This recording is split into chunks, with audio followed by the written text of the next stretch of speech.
बिस्मिल्लाहिर्रहमानिर्रहीम। अस्सलाम वालेकुम। उम्मीद करती हूँ कि आप सब अपने घरों में खैर वाफियत से होंगे। आज की जो हमारी रेसिपी है वो है बीफ हलीम। आइए मिलकर बनाते हैं बीफ हलीम। कैसे बनती है मेरे घर में, आइए। हमने लिया बीफ, तकरीबन ये 1.5 किलो है। जो आप ये देख सकते हैं, ये बोंग का गोश्त है। इसमें ये बोंग के गोश्त की हम हलीम बनाने वाले हैं।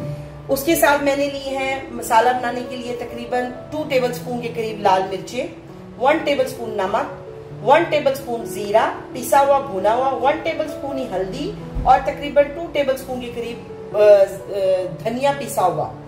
उसके साथ हमने ली है दालें। ये सारी दालें 1-1 कप है। मसूर की दाल 1 कप, माश की दाल 1 कप, चने की दाल 1 कप, मूंग की दाल 1 कप और 1 कप चावल। साथ ही हमने 1 कप गंदुम ली है। इसको मैंने सारी रात के लिए भिगो दिया था और अब हमने इसको धो लिया है। लेकिन गंदुम मैंने एक साइड पे इसलिए रखी हुई है क्योंकि मैंने इसको रात को भिगोया भी साइड पे था। जब आपने इसको भिगोना है तो इसमें 1 टीस्पून आपने मीठा सोडा डाल के भिगो देना है। सुबह आपने इसे अच्छी तरह धोना है और धोने के बाद हम इकट्ठा इन्हें मिक्स करके डाल देंगे बॉयल होने के लिए। आज ये चलते बॉयल करने। अब हम इसमें दालें डालेंगे। पहले दाल डालेंगे। मैंने पानी थोड़ा रखा दाल के लिए और ये सारी दाल हमारी चली गई। अच्छी तरह आप इसको साफ कर ले बाउल को और ये हमने डाल दी। आपने सब दालें डालनी है, माश की दाल, चने की दाल, मसूर की दाल, मूंग की दाल और साथ आपने क्या कहते हैं चावल 1 कप डालने हैं। और देखिए साथ ही हम इसमें गंदुम भी ऐड कर देंगे। ये देखिए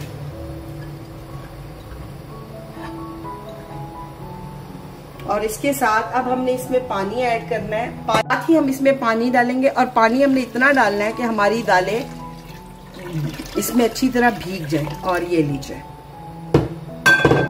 दालें डाल दी है। पानी आपने इसमें तकरीबन 2 टीस्पून के करीब हल्दी ऐड कर देनी है और बस अब हम उबाले का आने का इंतजार करेंगे। जैसे उबाला आ जाएगा इसको हम फ्लेम को स्लो कर देंगे। हमने इसमें कम से कम भी 1.5 कप ऑयल का डालना है। 2 कप डाल सकते हैं आप। मैं आपको बताऊंगी कि हमने इतना ऑयल क्यों डाला है।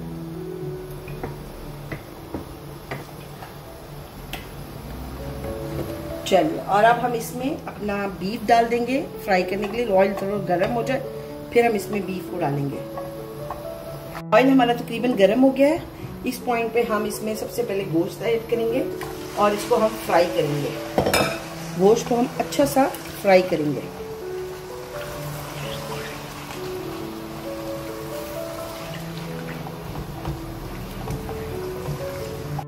हल्का सा हमने गोश्त को फ्राई कर लिया है। अब इस पॉइंट पे मैं इसमें लहसुन अदरक का पेस्ट ऐड करने वाली हूँ और तकरीबन वो मैं 4 से 5 टेबलस्पून ऐड करूंगी।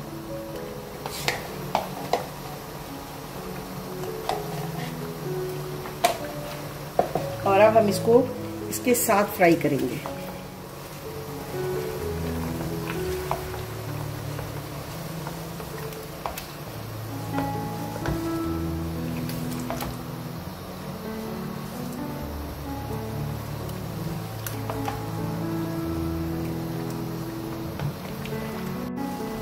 ये देखिए अब हमारा गोश्त तकरीबन अच्छा सा फ्राई हो चुका है। अब इस पॉइंट पर हम इसमें सारे मसाले अपने ऐड कर देंगे। सबसे पहले हम डालेंगे नमक। नमक मैंने तकरीबन 1 टेबलस्पून लिया है, वो बाद में हम टेस्ट कर लेंगे। फिर हम इसमें डालेंगे हल्दी जो थोड़ी सी सारे घर में मल दी। फिर हम डालेंगे इसमें सूखा धनिया पिसा हुआ, जीरा पिसा हुआ, भुना हुआ पिसा हुआ और आखिर में लाल लाल मिर्चें। और अब हम इसको अच्छा सा मसाला भूनेंगे इसका। ये देखिए और साथ साथ हमारी दाल बॉईल हो रही है। जैसे ही दाल बॉईल होगी मैं आपको दिखाऊंगी कि इसका हम कैसे करेंगे, क्या करना आगे।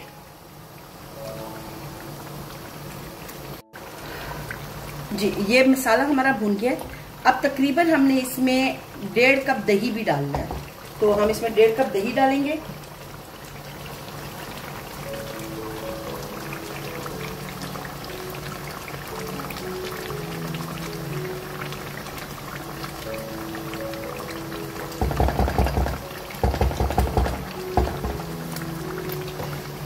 चलो अब इसको आपने अच्छा सा भूनना है दही के साथ, ताकि मसाले के अंदर दही अच्छा सा मिक्स हो जाए। स्लो स्लो आराम आराम से आप करते जाइए। और उधर देखेंगे तो हमारी दालें भी उबाला आ चुका है। और अब हम इस पॉइंट पे ये झाग जो बन रहा है दाल के अंदर, इसको हम निकाल लेंगे। तो अब उबाला आ जाएगा तो आपने ये सब झाग उतार देने हैं। ये झाग आपने इसमें से उतार देने हैं और फिर आप देखिए नीचे दालें हमारी पकती भी आपको नजर आएंगी।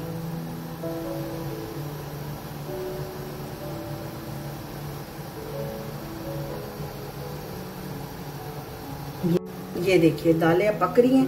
अब इस पॉइंट पे हम फ्लेम को बिल्कुल इतना स्लो करेंगे कि दाल स्लो स्लो पकती रहे। और हमने इसको कम से कम 3 से 4 घंटे पकाना है। और मैं इसको कवर कर दूंगी। गोश्त हमारा गल चुका है, ये देखिए ऑयल ऊपर आ चुका है। इस पॉइंट पे हम इसमें तकरीबन 2 से 3 कप पानी डाल देंगे ताकि गोश्त अच्छा सा गल जाए। आपने गोश्त को गलाना है, अच्छा सा गलाना है इसको। चलिए बस हमारा काम हो गया फिनिश। अब इसको मैं यहीं पे स्लो कर दूंगी और ये पकता रहेगा।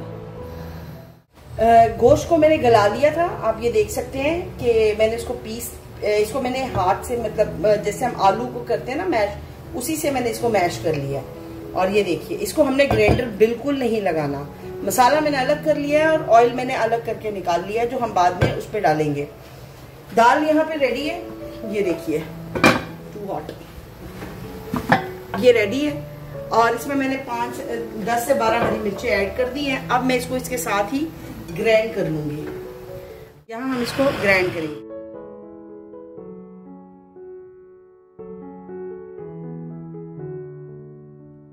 देखिए हलीम, देखिए दालें हमने ग्राइंड कर ली है, लेकिन हमने गोश्त को नहीं करना। अब इस पॉइंट पर मैं इसमें जो मीट है हमारा उसको डाल दूंगी।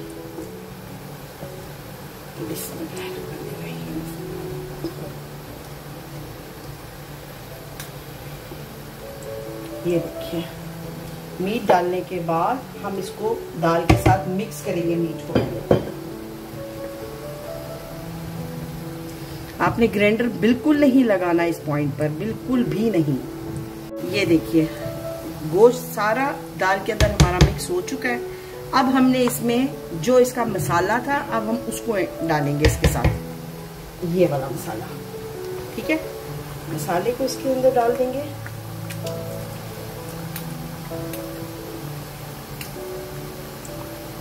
और मसाले को भी अब हमने अच्छी तरह मिक्स करना है इसके अंदर, हलीम के अंदर, क्योंकि यही वो मसाला है जिसने टेस्ट को पैदा करना है।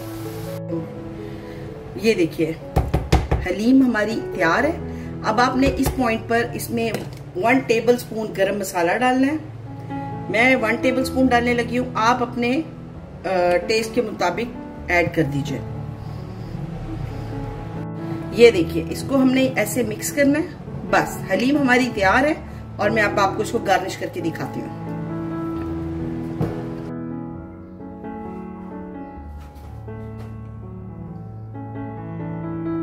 ये है हमारी आज की रेसिपी। उम्मीद करती हूँ आपको हमारी रेसिपी पसंद आई होगी। अपने घर में जरूर ट्राई करिएगा। आजकल का ये टाइम है, 10वां मुहर्रम है, जिसकी वजह से आज हमने रेसिपी बनाई है। हमने भी यहाँ पे अपना खत्म दिलवाया है 10वें मुहर्रम का। यूरोप में आज है 10वां मुहर्रम। दुआ करते हैं कि अल्लाह पाक इसको कबूल और मंजूर फरमाए, आप लोग भी खत्म दिलवाएं और अल्लाह पाक आपकी भी न्याजों को कबूल और मंजूर फरमाए, इंशाल्लाह आमीन। इंशाल्लाह कल एक नई रेसिपी के साथ मुलाकात होगी। तब तक के लिए हमारे चैनल को सब्सक्राइब कर लीजिए, बेल के बटन को प्रेस कर दें ताकि आने वाली तमाम वीडियोस बआसानी आप तक पहुंच सकें। अपनी दुआओं में हमें याद रखिएगा। कल तक के लिए अल्लाह हाफिज।